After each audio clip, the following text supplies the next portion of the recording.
Bom dia, paz do Senhor. Tudo bem com você? Já que você está de pé, continue de pé em reverência à palavra de Deus. E nós queremos estar abrindo num salmo bem conhecido, Salmo 23. Pode abrir no Salmo 23. E a partir de quando a gente acabar de ler o Salmo 23, você já pode se assentar. Glória a Deus.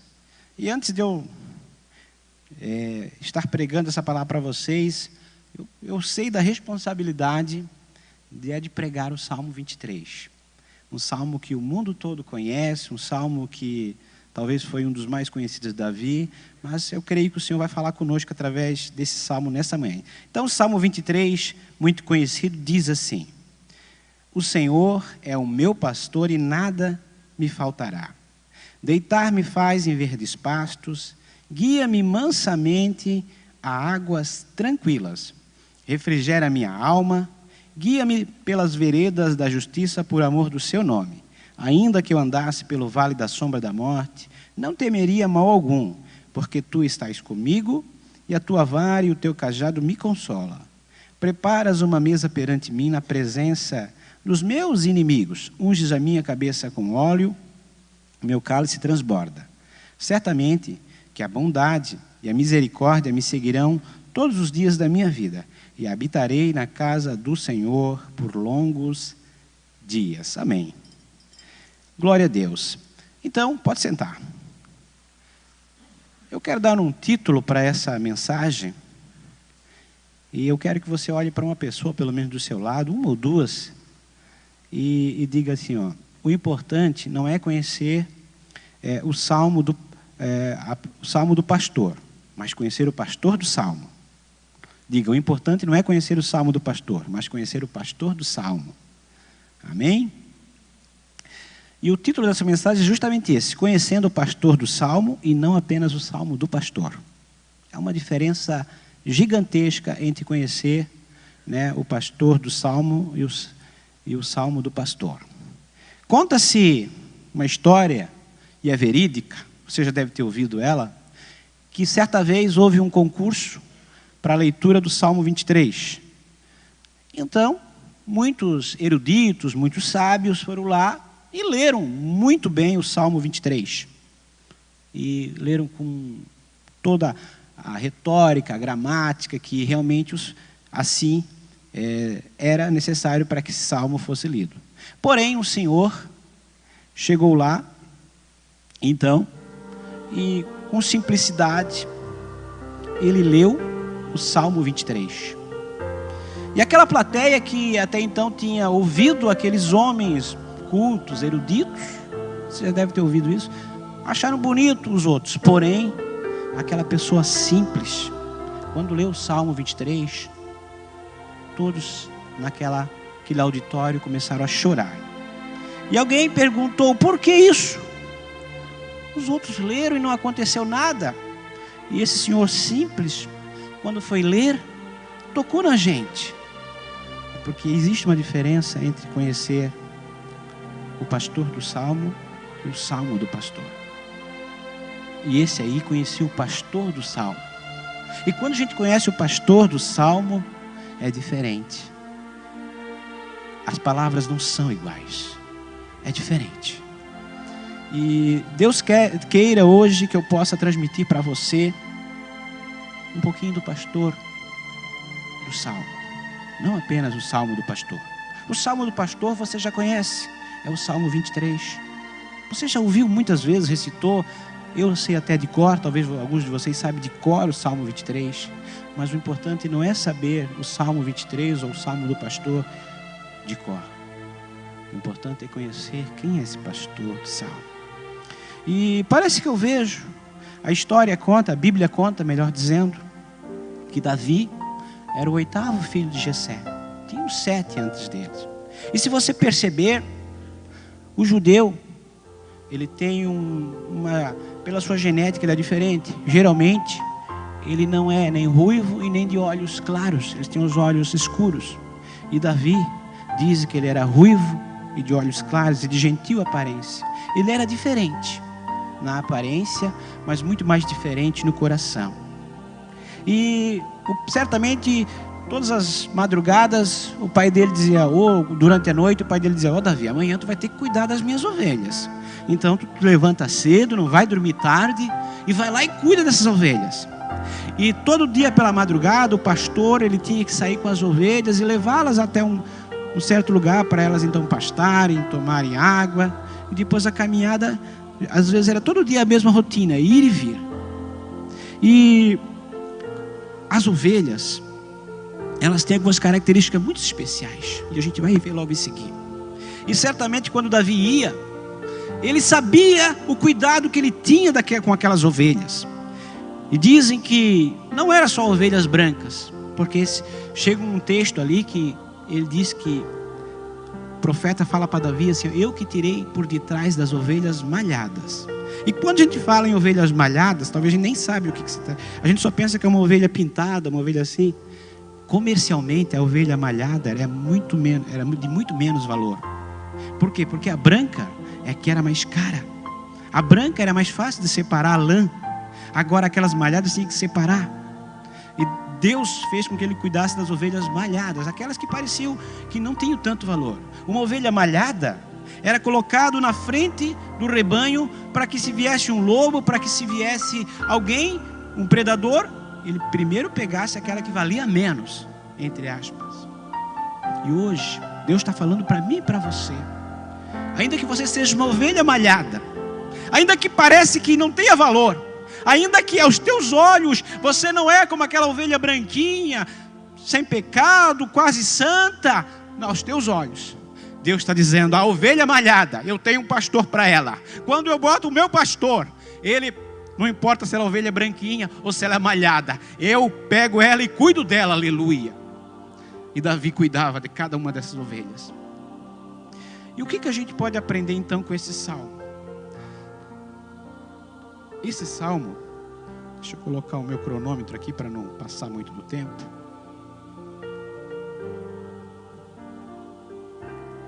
Então diz que esse salmo aqui, a primeira parte do salmo, diz assim, o Senhor é o meu pastor e nada me faltará. Interessante que quando ele diz o Senhor é o meu pastor, só pode chamar alguém de Senhor quem é servo. Eu não posso chamar alguém de Senhor se eu não sou servo dele. Então a primeira posição de uma ovelha ou de um homem de Deus, de uma pessoa que quer seguir a Cristo, você sabe que claro que está falando aqui de Jesus Cristo, nosso bom pastor, e ele faz uma parábola com as ovelhas. A primeira coisa que a gente precisa saber é servo. E o servo faz o quê? Ele serve. Ele não reclama, ele serve. Ele faz com que a sua tarefa seja muito bem feita para agradar ao seu Senhor. E a ovelha, ela conhece muito bem a voz do seu pastor. Você já deve ter visto vídeo no YouTube, na internet, aonde muitos chamam a ovelha e ela não ouve. Porém, a voz do pastor ela conhece. Ela se acostuma com a voz do seu pastor. E Deus está falando para mim e para você nessa manhã. Ei, você precisa ouvir a minha voz. Eu quero falar com você de tal maneira que você ouça a minha voz e você conheça quando é eu que estou falando contigo, quando é eu que te chamo pelas madrugadas, quando é eu que te chamo, quando é eu que te digo não faça isso ou faça aquilo, aleluia. Porque nós precisamos ouvir a voz do nosso pastor. Aleluia. Em João 10:4, o próprio Jesus diz: as minhas ovelhas, elas conhecem a minha voz. E também, o interessante é que o verbo ser ali está é. O Senhor é. O verbo é no presente. Não é foi ou será. Então, a palavra de Deus diz que o Senhor é o teu pastor. Então esse é significa que independente do que você está passando, independente da tua situação, seja ela no casamento, seja ela na situação financeira, seja ela na situação talvez da tua saúde, deixa eu falar algo e lembrar para você, se você já tinha esquecido. O Senhor é o teu pastor. É. E o teu pastor, ele sempre cuida muito melhor, como falou o pastor Adriano aqui, das coisas, das nossas coisas. Se nós cuidamos das nossas coisas, imagine Deus. E talvez você nunca tenha se pensado, mas existe assim, ó, o Senhor não é, muitas vezes até a gente lê errado, o Senhor é meu pastor. Não, o Senhor, se você olhar bem na sua Bíblia, está aqui, o Senhor é o meu pastor. Para quem não fugiu da aula de português, artigo definido, né? É a mesma coisa que eu chegar e dizer assim, ó, esse aí é o médico, esse ali, ó, é o professor, esse ali é o especialista. E quando eu coloco o, significa algo muito particular, algo que essa pessoa resolve, essa pessoa pode confiar. Então, quando Davi disse isso, o Senhor é o meu pastor, ele quis dizer o seguinte: eu sei em quem eu confio. Eu não preciso me preocupar, porque eu sei que eu tenho um Senhor. Eu sei que quando eu tiver dificuldade, quando eu passar necessidade, eu tenho o meu pastor, que através dele, quando ele falar comigo, eu vou saber que ele vai resolver os meus problemas. E eu não o sirvo apenas porque ele resolve os meus problemas, eu sirvo porque eu sou servo dele, ele é meu Senhor. Aleluia. E continua dizendo ainda: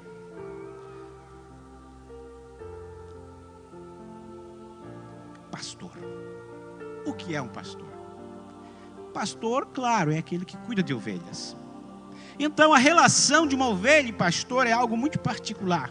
É uma relação de pai para filho, de pastor e ovelha, de ovelha e pastor, de filho para pai. Então, eu tenho certeza absoluta, e assim todo o que o pastor zeloso, ele fazia isso e faz, e Davi também fazia. Ele, quando as ovelhas saíam do aprisco, ele contava uma por uma. Essa aqui, 1, 2, 3.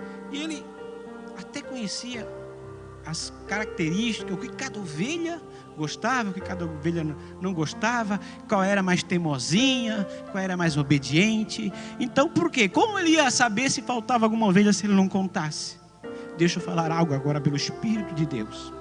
Deus está dizendo para mim e para você, que ele conta uma por uma aquele que vem no culto. Ele conta uma por uma das ovelhas. Quando você está orando, ele sente falta da tua oração. Ele sente falta quando você não vem no culto. Ele sente falta quando você não está no lugar onde deveria estar, ao lado do teu pastor, aleluia. Porque o Senhor não esquece.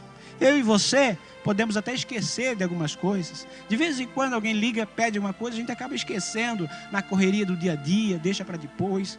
Mas deixa eu falar algo, o Senhor não. Quando sai do aprisco, ele conta uma por uma. E quando volta ao aprisco, se aquela ovelha não voltou. Se aquela ovelha não voltou, o pastor vai atrás, até encontrar. Até encontrar.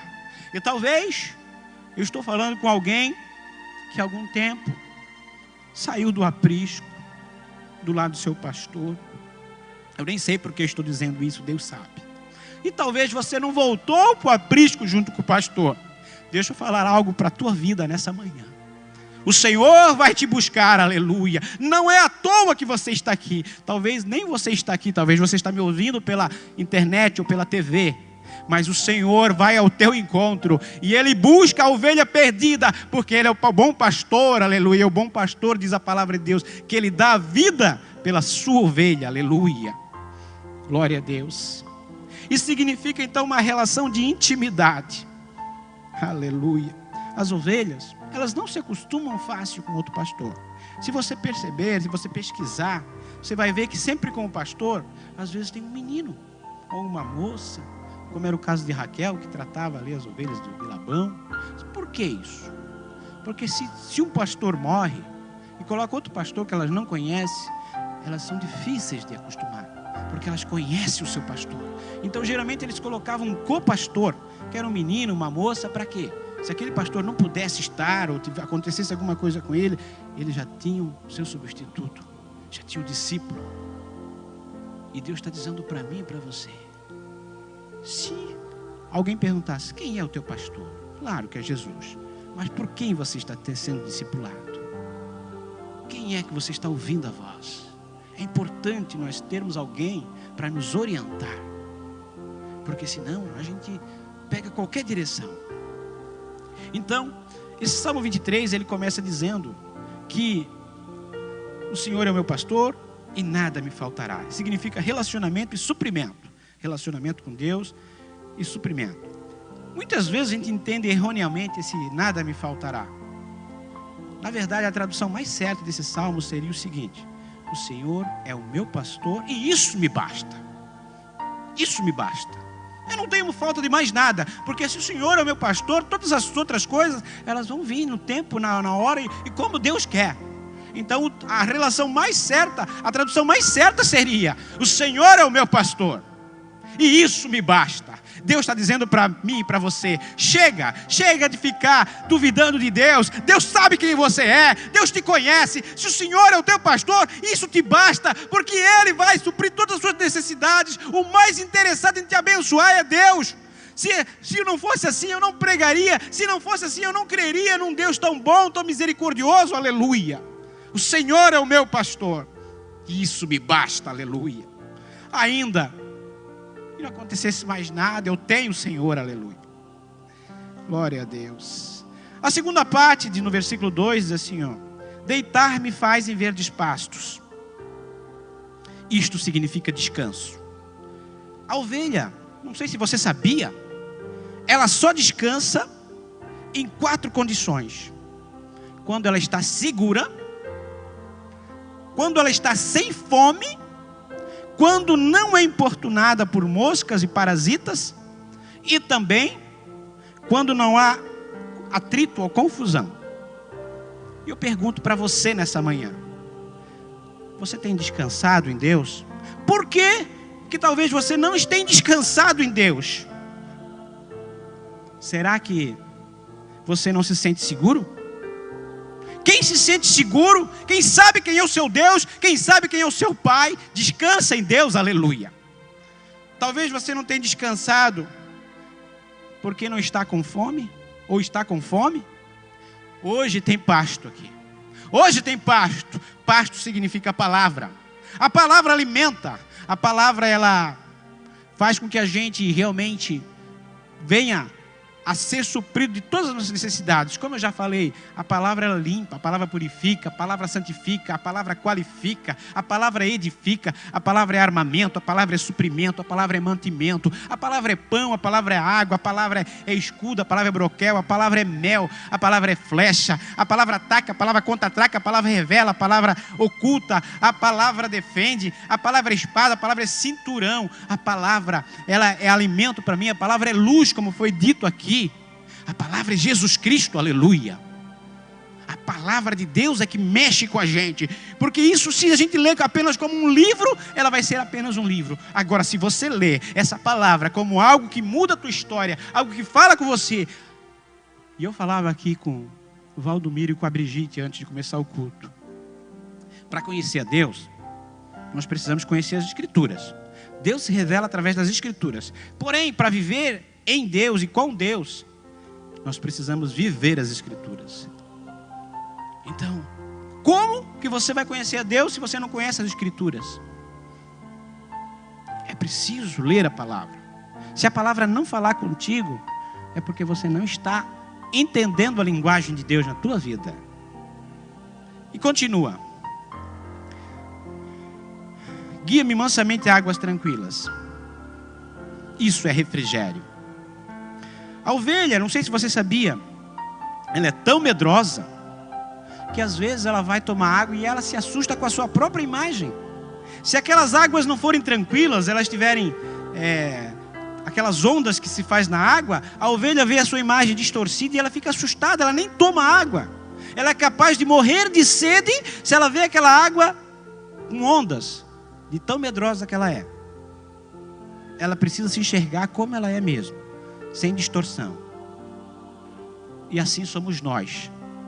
Nós precisamos nos enxergar através da água, que significa a palavra de Deus, o Espírito de Deus, como somos. E quando a gente não se enxerga como somos, aquela água começa a bater, a gente não vê a nossa imagem como Deus nos vê, a gente se assusta. E Deus está dizendo para mim e para você: nessa manhã. Ei, eu tenho águas tranquilas para você. Eu tenho águas tranquilas. Quando você olhar na palavra, que é a minha água, água viva, você vai se enxergar.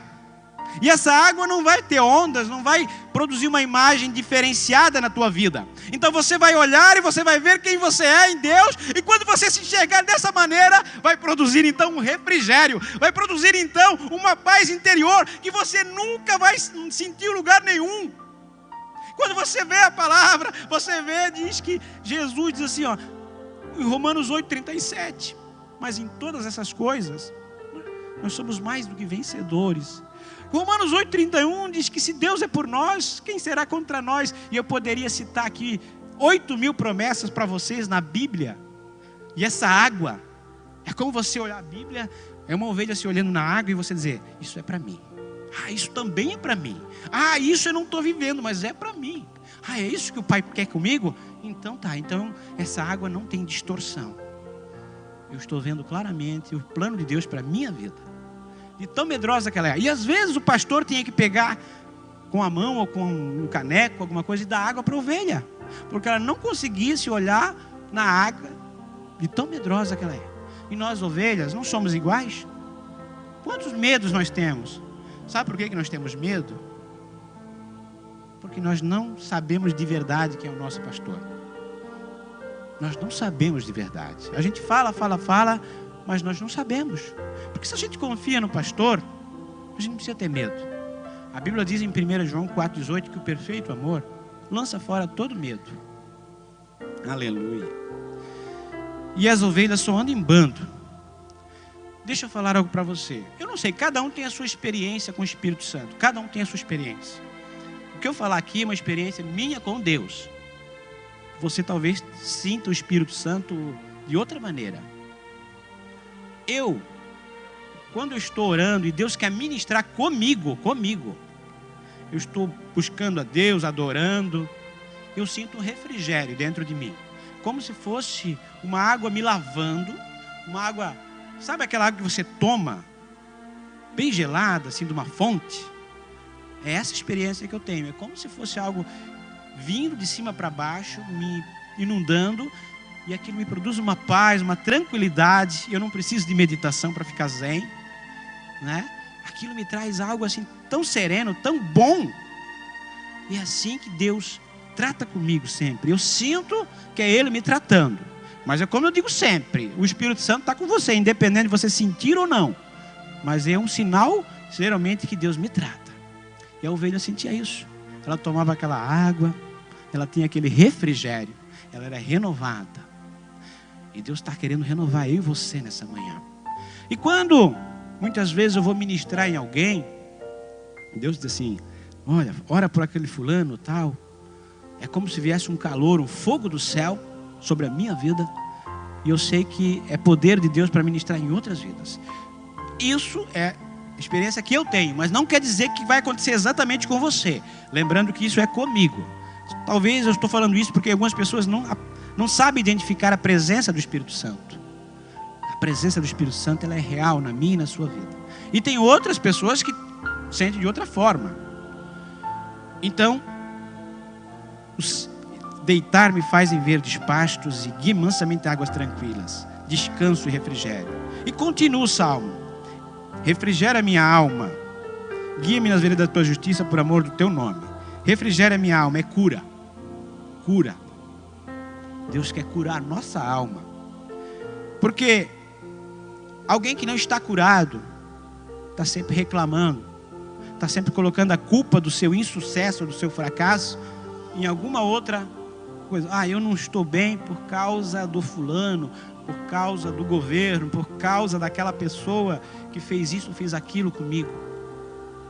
Você considera aquela pessoa ou aquele governo ou qualquer outra situação muito maior do que Deus. Você talvez não queira dizer isso, mas no fundo é isso que você está dizendo, ou eu estou dizendo. Quando eu coloco a causa do meu insucesso ou do meu fracasso em alguma coisa, quero achar um culpado. Tem um ditado que se diz que quem tem muita desculpa é porque, na verdade, quem dá muita desculpa é porque não vai fazer ou não quer fazer. pode ver. Ah, vai fazer? Não, não posso, hoje não dá. Quem dá muita desculpa, a palavra desculpa, que significa tirar a culpa. Descascar, tirar a casca. Desculpa, tirar a culpa. É porque você não quer se sentir culpado porque você deveria fazer. Mas você dá tanta desculpa e não quer fazer. Quem é cheio de desculpa não tem tempo para fazer. Então, o que eu quero dizer para você? Que Deus está querendo curar nossa alma. Chega de dar desculpa. Chega de colocar a culpa no tempo, no governo. Teu pastor é um pastor que cura. Também é direção. Guia-me nas veredas da tua justiça. Isso é direção. E Jesus diz: eu sou o caminho, a verdade e a vida. Caminho significa direção. E quando ele diz guia-me nas veredas da tua justiça, vereda é um caminho estreito. E o caminho de Deus é estreito, porém é certeiro. O caminho largo conduz à perdição. E são muitos que entram por ela. O próprio Jesus falou. Então, quando o pastor guiava suas ovelhas, elas iam por um caminho estreito, por veredas, mas era certo. E Deus hoje está querendo dar direção para mim e para você. Veredas da justiça. Caminho reto, caminho certo. Justiça quer dizer o seguinte: é certo, é reto. E continua: por amor do teu nome. Isto é propósito. Semana passada, o pastor Adriano pregou aqui sobre o nome de Deus. Eu nem vou entrar muito nesse mérito, mas quando fala do nome de Deus, tem vários nomes que ele muito bem explicou para nós aqui. Isso significa propósito. Deus tem o propósito de ser nosso amigo, como diz em João 15:15. Já não vos chamo de servo, vos chamo de amigo. Você imagina só, que privilégio.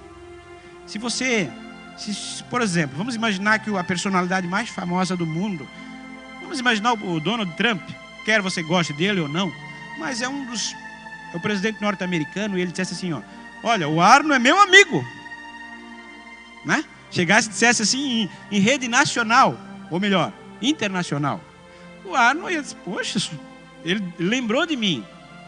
Você ia ficar todo contente. Poxa, uma personalidade tão importante disse que eu sou amigo dele. Sabe quem disse que é teu amigo? Jesus.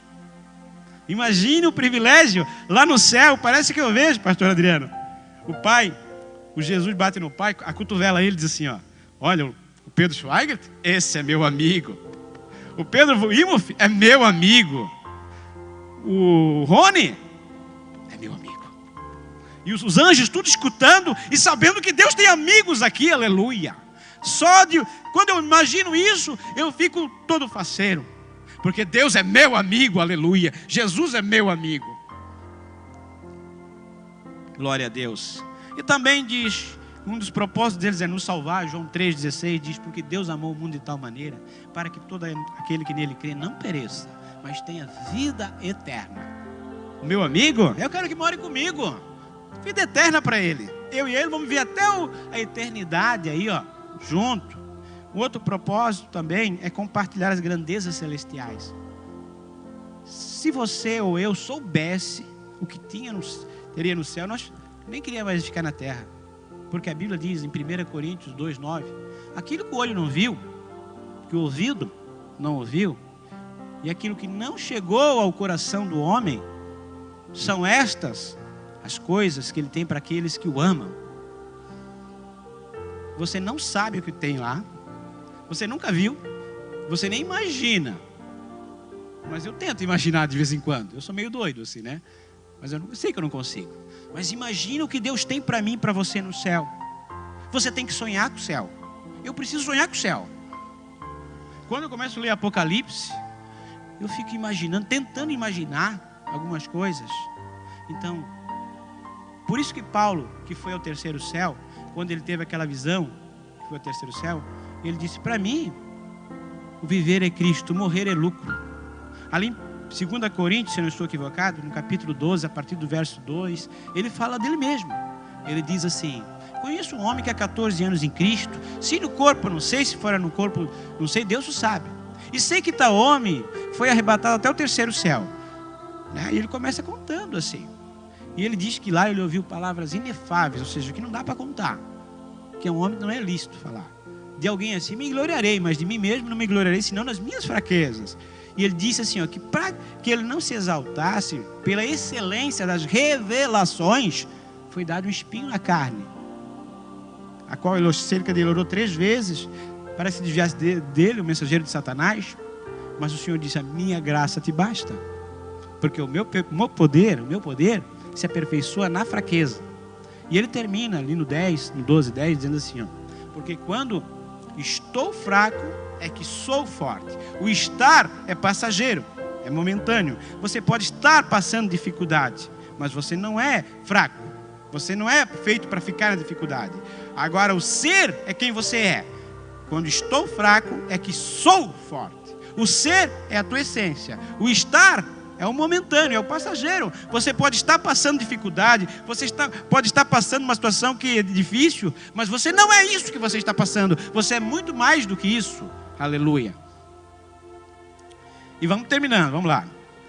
E aqui ele diz, ainda que eu andasse pelo vale da sombra da morte, isso é provação. Toda ovelha passa pelo vale da sombra da morte. Mas saiba de uma coisa, quando você passa pelo vale da sombra da morte, o teu pastor passa junto. E diz assim, alguns teólogos, eu estava estudando sobre isso, dizem que no vale da sombra da morte havia predadores nos penhascos. Eles esperavam para dar o bote nas ovelhas. Alguns dizem que esse vale da sombra da morte é literal, existe mesmo.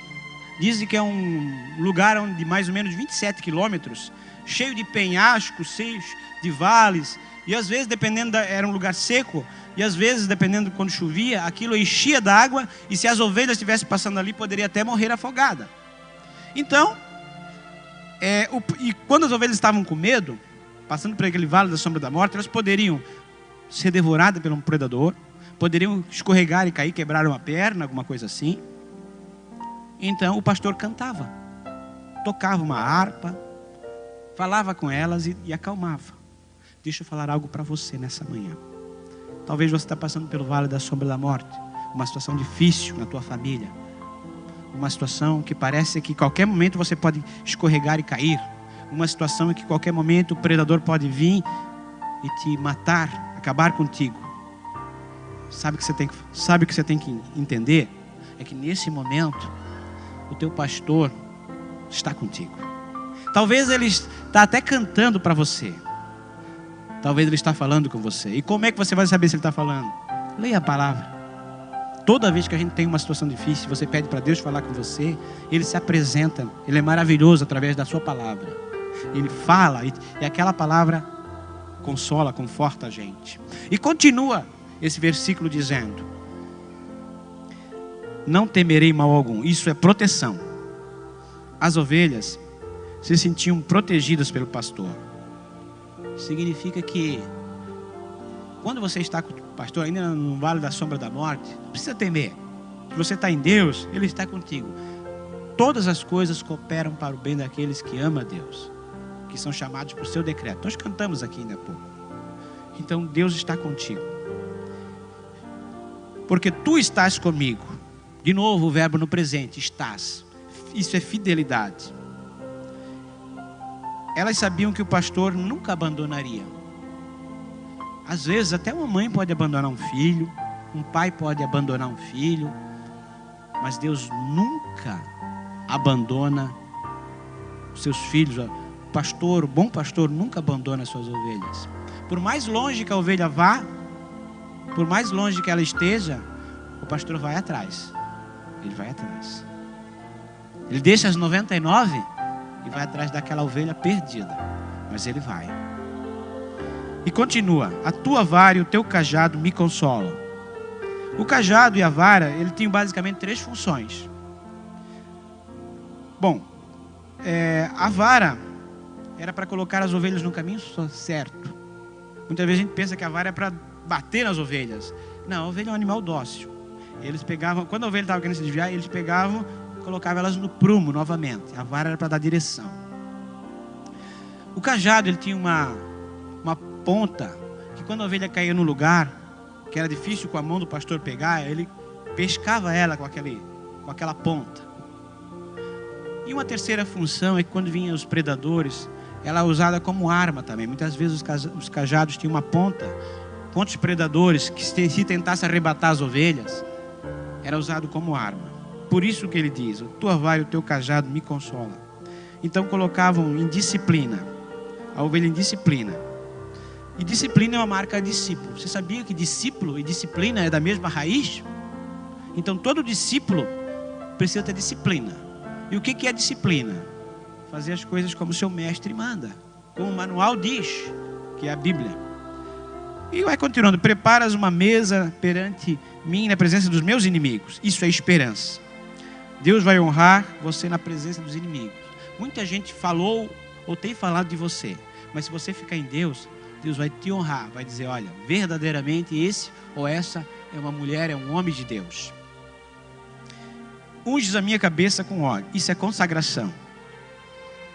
O óleo curava a cabeça das ovelhas, impedia que as serpentes picassem e colocava-as de pé.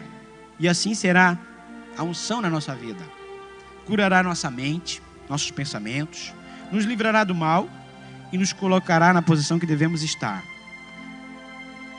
Quando o sacerdote, o rei, eles eram ungidos, eles pegavam óleo, um chifre de carneiro, e embaixo tinha às vezes um cálice ali, e eles jogavam na cabeça do ungido, e aquilo escorria e enchia o cálice.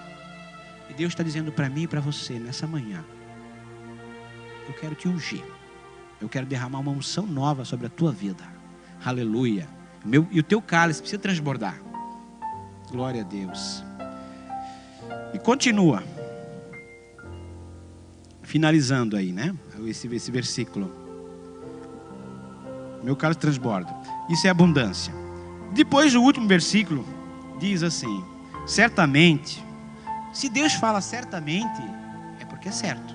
Se eu dissesse para você certamente, poderia dar certo, poderia não dar certo. Agora, quando é Deus que diz certamente, significa certamente que a bondade e a misericórdia do Senhor me seguirão por todos os dias da minha vida. E isso é bênção. Por onde você andar, a bondade e a misericórdia do Senhor lhe seguirão. Tem pregador que até diz, brinca, mas para dar exemplo, que é como se fosse dois anjos te seguindo, Ele está falando simbolicamente. Um anjo à direita e um à esquerda, um é bondade e outro é misericórdia, e ele fica andando aqui, Onde você vai, a bondade e a misericórdia do Senhor vai te seguindo. Era para dar errado, mas pela bondade e pela misericórdia do Senhor, não deu. Deu certo. E quantas vezes nós batemos a cabeça, fizemos as coisas do nosso jeito, nós somos aquela ovelha teimosinha, quer fazer do nosso jeito, e mesmo assim, Deus ainda tem misericórdia da gente e nos coloca de novo no seu aprisco. E continua: habitarei na casa do Senhor. Isso é segurança. Se o Senhor é o dono da casa, Ele cuidará muito bem dela. O habitar na casa do Senhor significa estar na presença de Deus, estar no lugar onde que o Pai quer que nós estejamos. E termina: por longos dias. Isso é eternidade. Isso é eternidade. Você foi feito para a eternidade. Você pode perceber, existem duas coisas que o ser humano não sabe lidar. Por mais que ele esteja preparado, por mais que ele tente, é com a morte e quando ele se separa, quando o casamento não dá certo. Isso deixa a mente da pessoa fora. Por quê? Porque o homem não foi feito para morrer. O homem foi feito, o ser humano, para a eternidade. Então a gente não sabe lidar bem com a morte.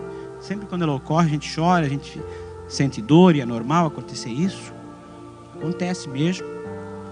E quando há separação, porque Deus diz: o que o Deus uniu, não separe o homem. E quando acontece isso, a gente fica com a cabeça transtornada, porque Deus nos fez para viver eternamente e para viver junto. Ovelha não pode ficar separada, ela tem que andar em bando. Uma ovelha separada, ela se perde e ela é alvo fácil.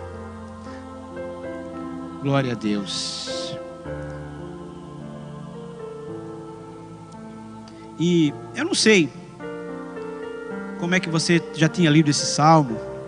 Eu poderia ter muito mais coisas, mas a gente precisa correr, porque hoje temos a apresentação de criança daqui a pouquinho.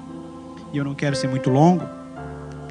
Mas quando eu vejo, eu imagino Davi compondo, pegando a sua harpa, e Deus dando essa melodia, esse Salmo 23 para ele, e ele escreve isso, porque você sabe que os salmos são os hinários de Israel, eles cantavam isso.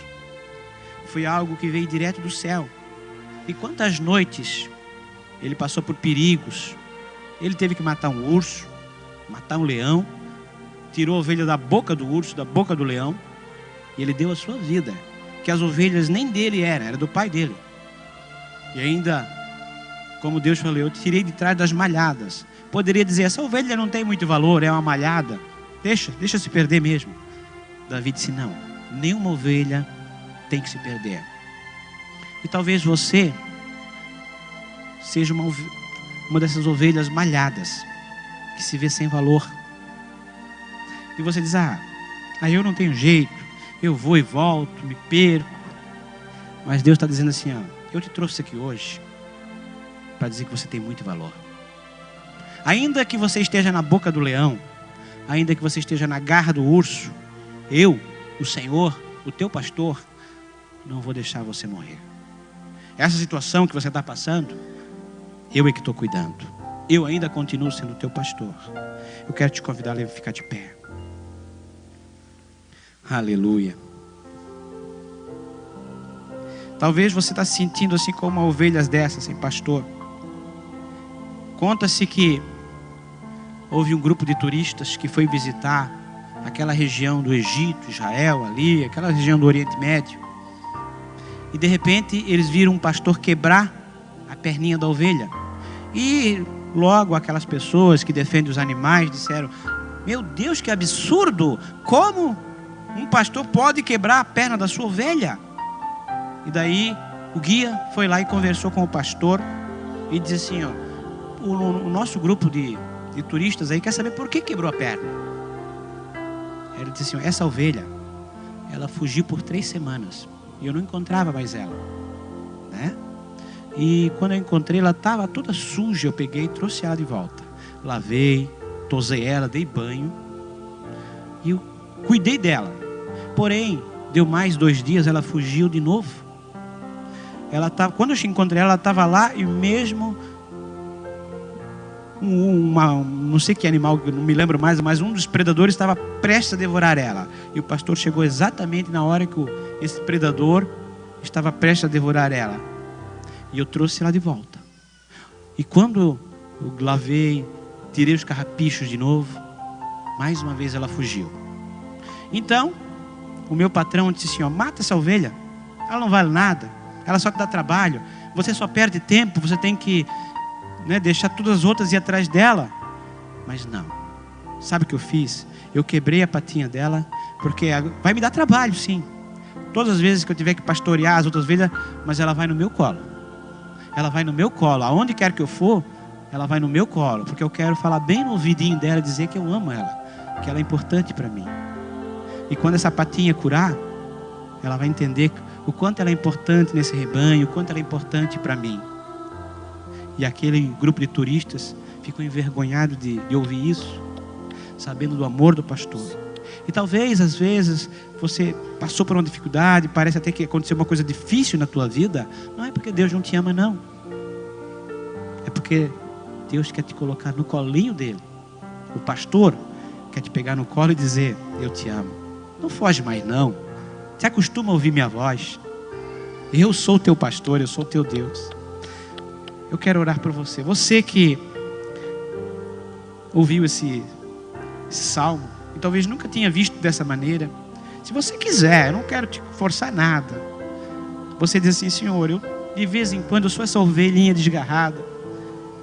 Isso não significa que você não está vindo na igreja, não significa que você se desviou, significa que ainda você de vez em quando você queria seguir por um caminho e não consegue.